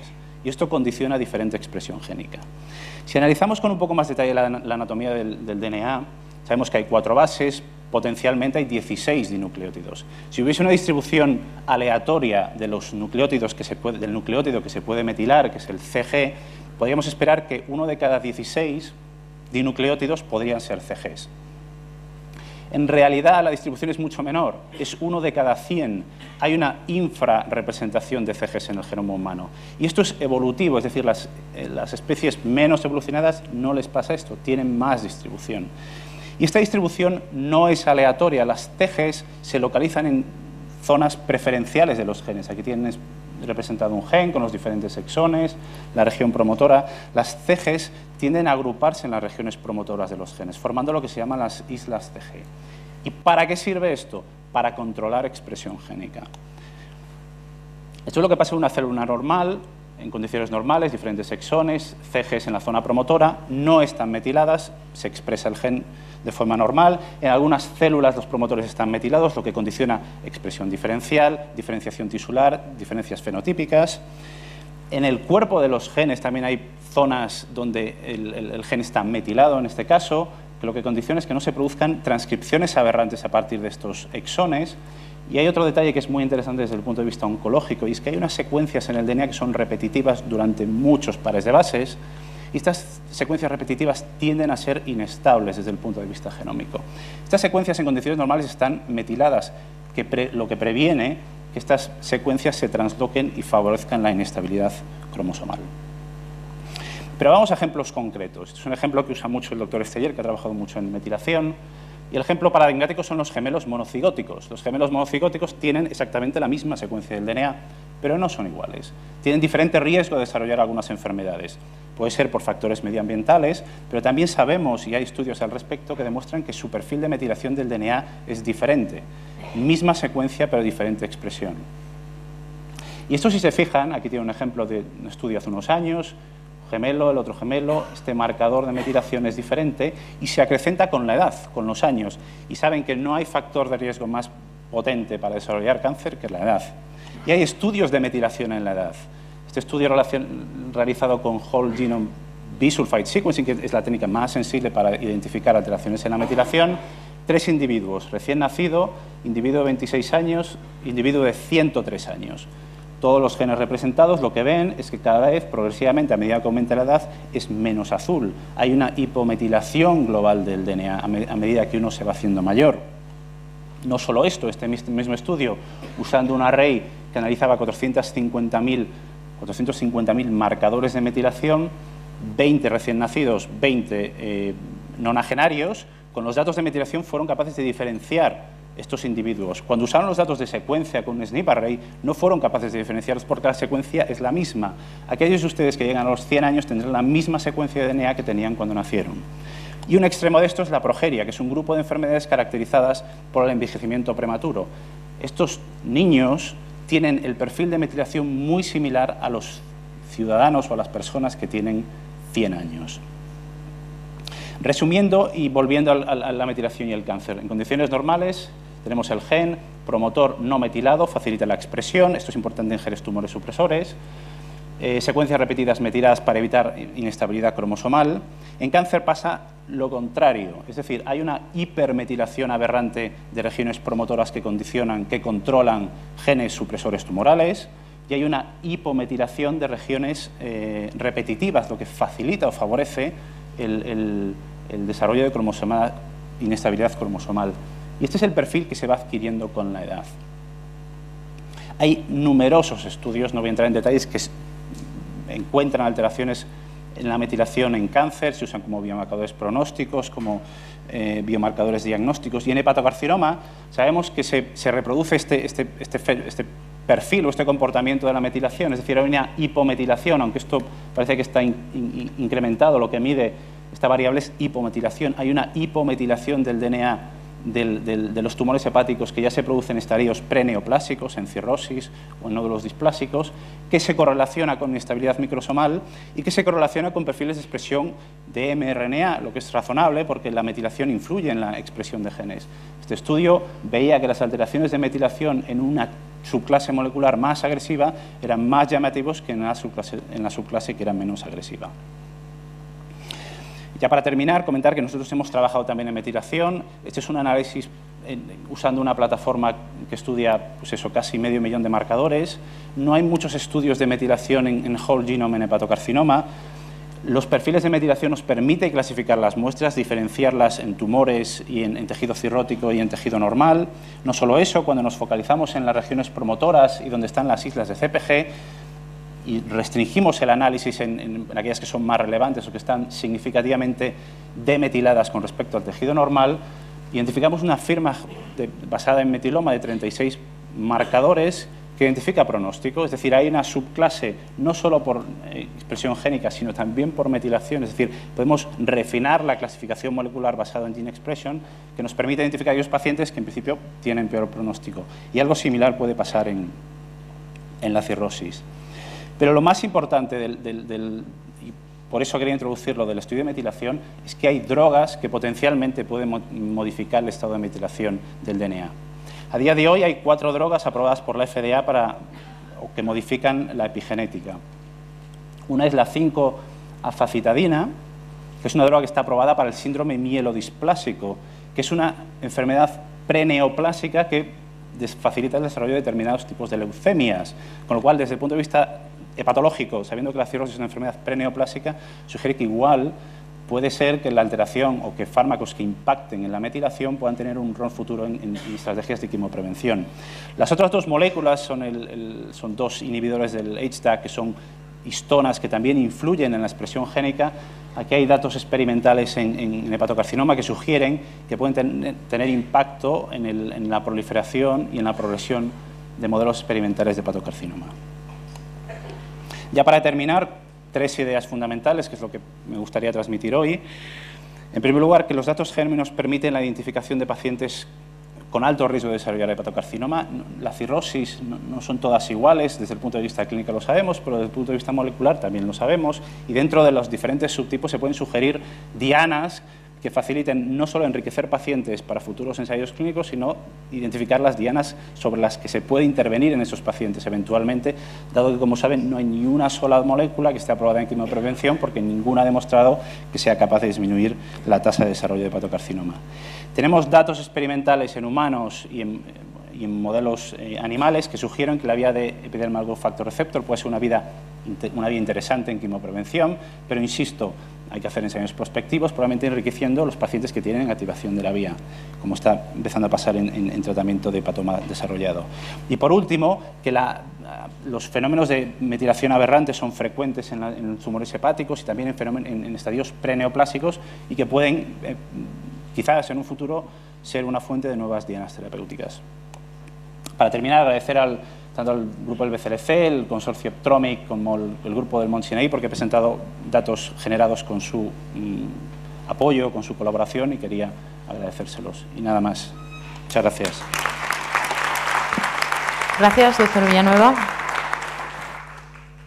A continuación, abrimos el turno de preguntas sobre todas estas interesantes charlas que acabamos de escuchar. ¿Hay alguna pregunta entre el público? Me habían dicho que aquí habría preguntas también por Internet, pero no sé si realmente es que desconocemos el mecanismo o que todavía no han llegado. En cualquier caso, a mí me gustaría empezar abriendo un turno más que de preguntas, quizá de reflexiones sobre... Ay, perdón, ¿hay alguien? Ah, sí, el doctor Montaner, por favor. No, pero antes el turno de reflexiones. Te cedo el turno, luego sigo yo.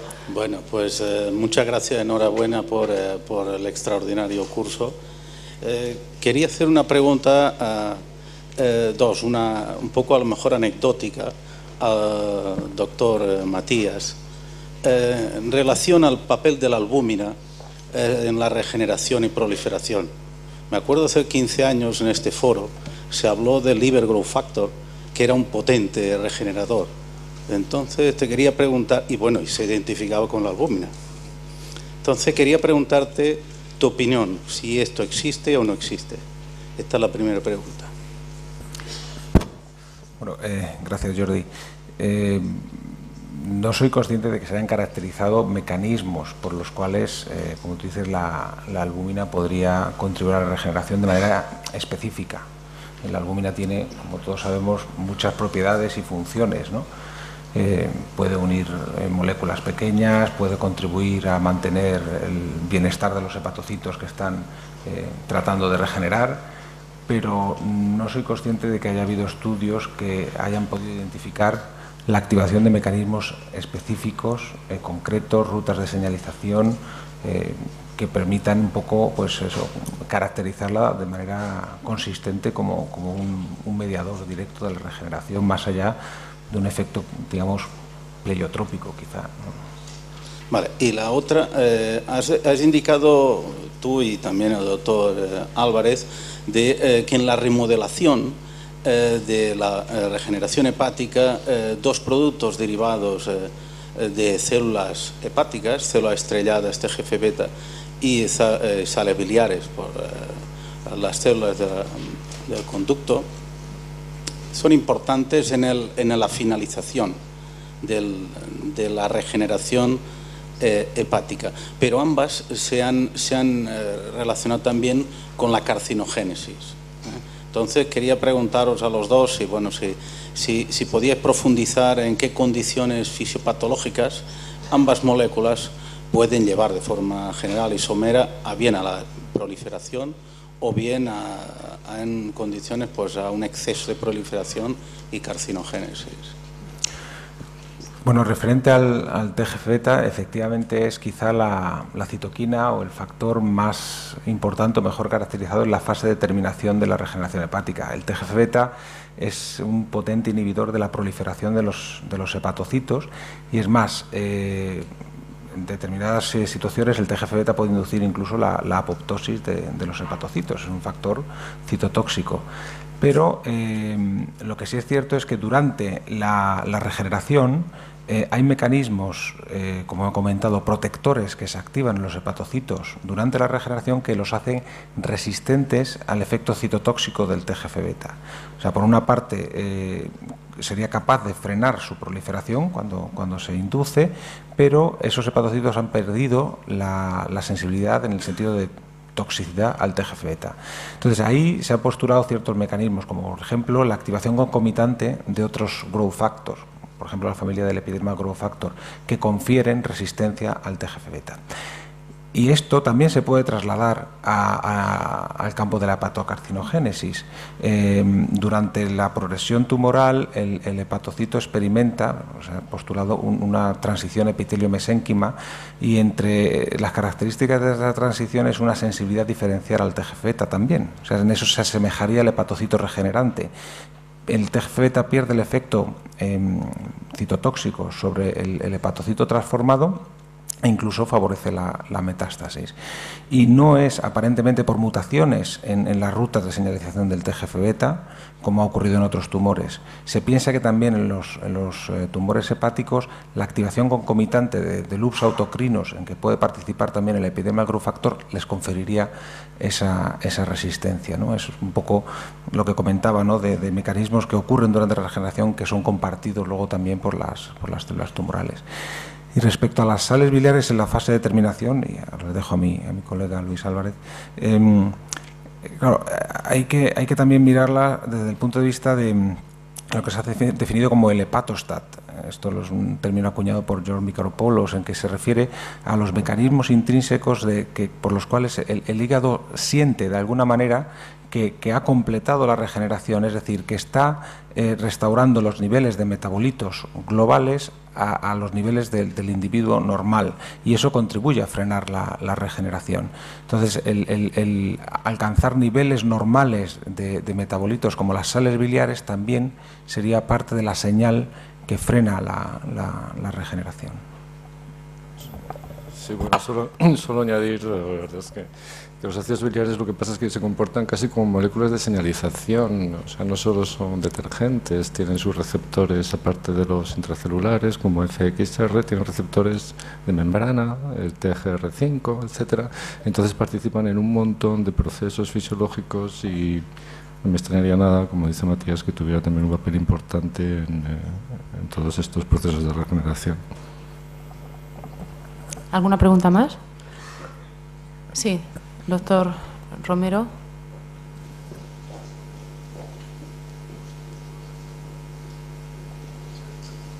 Bueno, quería felicitaros, habéis hecho una mesa fantástica, así que a la moderadora y a los 4 ponentes. Quería preguntarle a Luis Álvarez, desde un punto de vista clínico, cuando uno sospecha una enfermedad colestásica de base genética, supongamos hemos descartado todas las otras etiologías, ¿cuál sería el abordaje práctico recomendado por ti? ¿Tendríamos que plantear hacer biopsia hepática para acceder a la inmunohistoquímica o podemos pasar ya a la secuenciación y a búsqueda de polimorfismos que expliquen la enfermedad? Bueno, yo no soy clínico, entonces, pero por lo que he aprendido para mí, por lo menos en enfermedades pediátricas, de la mejor clínica que conozco en esto, que es la doctora Jara, pues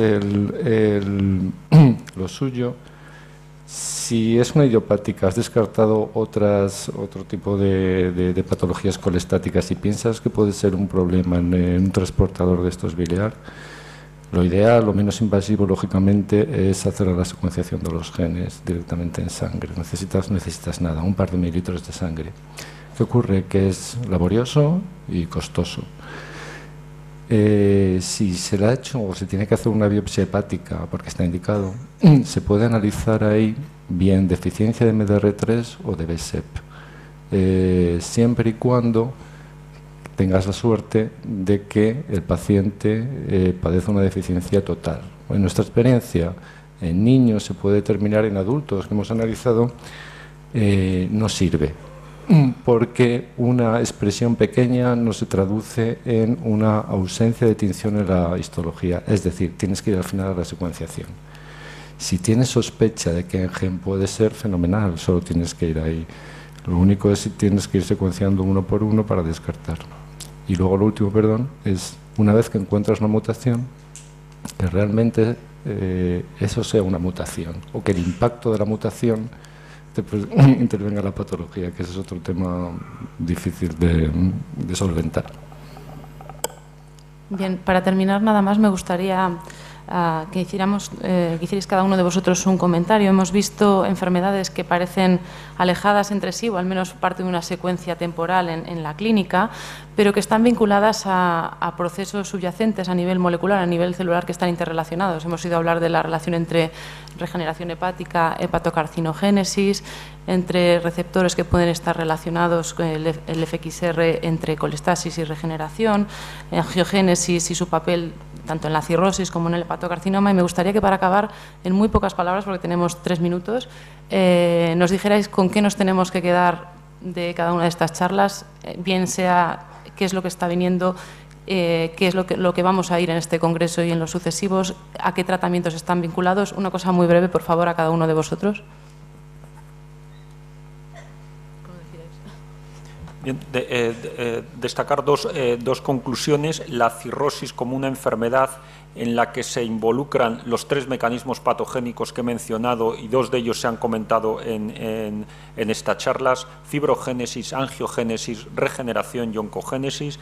Y el segundo mensaje es distinguir distintos estadios en la enfermedad cirrótica, fase compensada y descompensada, y en esta última identificar la infección bacteriana como una complicación real y de infausto pronóstico dentro de la cirrosis.